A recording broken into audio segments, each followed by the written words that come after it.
Hey, everybody, and welcome back.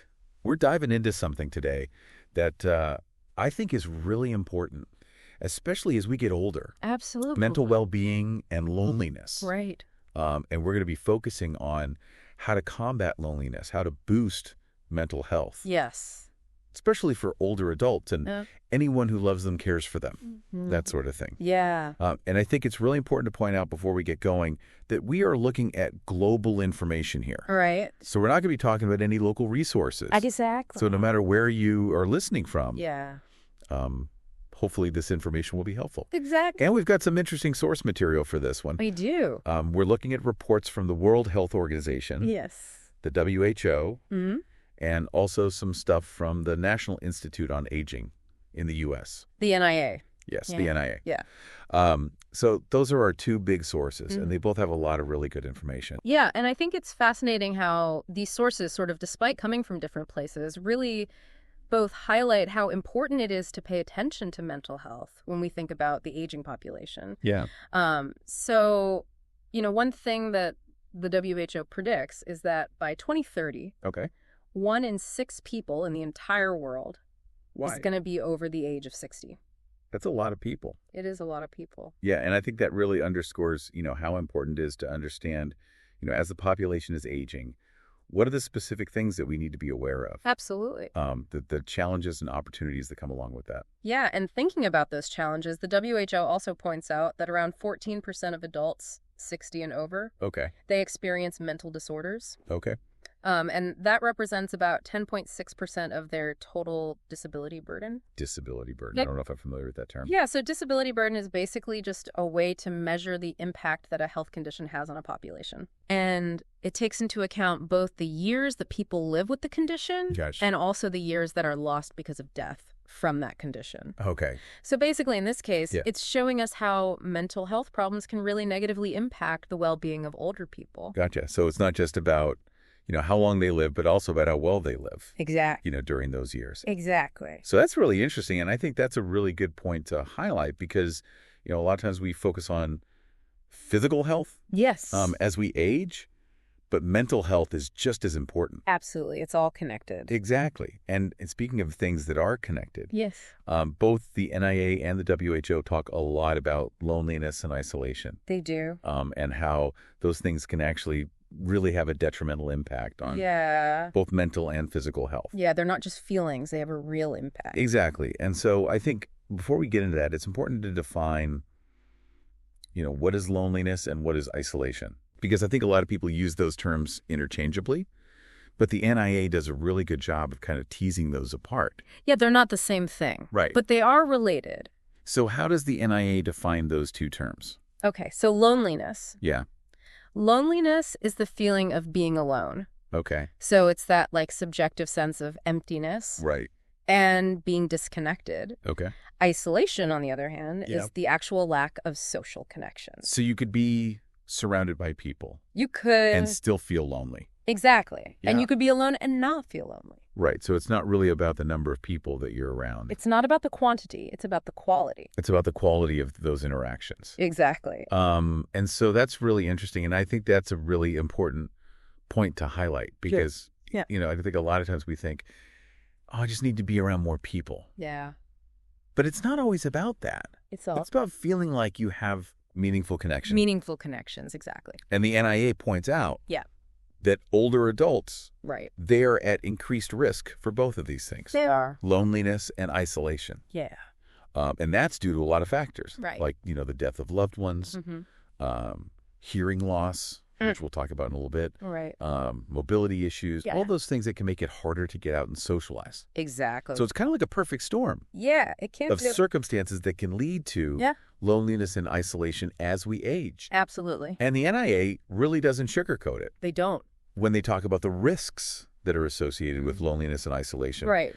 They talk about increased risk of heart disease, Mhm. obesity, weakened immunity, anxiety, depression, Cognitive decline, even. cognitive decline, even death. Yeah. It's a serious issue. It is serious, and it's not something to take lightly. And one of the things that I found really interesting Mhm. is how the NIA talks about the connection between Yeah. loneliness and these physical health problems. Okay. They describe loneliness as like a chronic stressor It is. that triggers all these negative physiological responses. Yeah, like a cascade of negativity. So it's almost like loneliness is literally making us sick. It is, in a way. Wow. Yeah, the NIA actually says that loneliness can activate the same pathways in the brain as physical pain. Wow. So that leads to inflammation, Oh, wow. suppressed immunity. So really the mind-body connection It's a powerful illustration of how connected those things really are. is so real. It really is. Yeah, and then we're talking about mental health too, right? Like chronic loneliness and isolation that increases your risk for depression, anxiety, even cognitive decline. Oh, wow. So it's kind of this vicious cycle It is. where, loneliness impacts your mental health, Yeah, which can then further limit your ability to exactly. connect with others. Absolutely. And the NIA even points out that there's a link between social isolation and an increased risk of premature death. Oh, wow. So it's really serious. Yeah. But here's the good news. Okay. Both of our sources also emphasize that social connection can be a buffer Okay. against all these negative outcomes. So it's not all doom and gloom. No, it's not. There's hope. There's hope, and there are things that we can do Yes. to protect ourselves and Absolutely. and to kind of build that resilience. Yes. And the WHO actually has some research showing that strong social connections are linked to positive mental health, higher life satisfaction, a better quality of life. And they even found that social interaction can help reduce symptoms of depression. So it's like the antidote It can be. Yeah. to all of these negative things is that connection. It is. Okay, so we know connection is key. Right. But what does that actually look like? Yeah. What does that look like in practice? In practice. What are some of the things that we can do? Well, the NIA offers some great examples of activities that can help. They talk about volunteering, joining clubs, taking classes to learn new things. Oh, I love that. Yeah, those are all great ways to engage with other people Yeah. Find people who share your interests. who have similar interests. Yeah. And, and build community. yeah. And it's funny because I was Yeah. just talking to my neighbor yesterday, Uh-huh. and she was saying how she had recently joined a knitting group. Oh, nice. And she was like, I've never been a knitter, Right. but I just wanted to Get out there. get out of the house and meet people. And Yeah. she's like, I've met so many Yeah. wonderful It's people. a great way to do it. And I'm learning a new skill. Exactly. And it's something that, maybe you wouldn't think of Right. as a way to connect with others, but it can be Excellent. really, really beneficial. And one of the things that I find really interesting about the NIA's suggestions is that they also emphasize finding activities that give you a sense of purpose. Ooh, that's a good point. So it's not just socializing for the sake of socializing. It's feeling like you're part of something bigger than yourself. Like you're contributing. Contributing, exactly. Yeah. Whether it's volunteering or sharing your skills or just being a supportive friend or family member. Right. Those acts of giving back can really have a positive impact Absolutely. on you and on the people around you. So it's like that win-win Yeah, where you're helping yourself and you're helping others exactly. at the same time. Exactly. Okay, so we've talked about, the importance of connection. Right. We've talked about some examples of things that people can do, but let's get even more practical. More practical. Let's talk about tangible steps Okay. that people can take Yeah. to combat loneliness Right. and nurture those connections. Like action items. Yeah, action items. Okay, so the NIA has some great advice on this. Okay. One of the simplest but most effective things they say is to actually schedule time for connection. Oh, that's so interesting. Just like you would schedule a doctor's appointment. Yeah, put it on your calendar Put it on your calendar. because it's so easy It is. to just let life get in the way. Absolutely. And you're busy. then you're tired. Yeah. And so you don't make time for those things. Exactly. But if you put it on your calendar, Yeah, it's more likely to happen. it becomes a priority. Exactly. Okay, and speaking of making things happen, Yes. they also talk about, the importance of technology Absolutely. for staying connected. Especially for people who have a hard time getting out. Right. Whether that's because of mobility issues or just, live in a rural area. Or maybe they're just not comfortable, Right. going out. Yeah, absolutely. So video calls, social media, online gaming, All of that all sorts of things that you can do can be very helpful. online to connect with people. Yeah, and I love that they encourage people to explore those options. Because I think sometimes there's this perception that technology is only for young people. Yeah. But that's not true at all. No. It can be so beneficial, Especially for older adults especially for older adults. Yeah. who might be feeling isolated. Absolutely. But I know that for some people, technology can be a barrier. It can be. Especially if you're not tech savvy. if you're not tech savvy. Yeah. So what do you recommend for those folks? So the NIA actually addresses that too. They say reach out to your local library or community center. Okay. See if they have any classes or any assistance. Oh, that's a great idea. Yeah, there's often a lot of support available. That makes sense. Especially for seniors. Especially for seniors who want to learn how to use technology to connect with people. That's a good point. Yeah. And a lot of senior centers also have dedicated tech support programs. Oh, I didn't know that. Yeah. It's pretty cool. That's really cool. Yeah.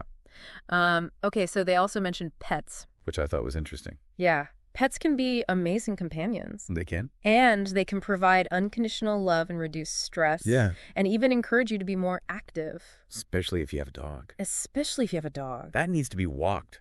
You got to get out there and walk the dog. You got to get out there and walk the dog. So it's good for you. It's good for you. And it's good for the pet. It's good for the pet. What other things does the NIA recommend? Well, they also talk about finding exercise buddies.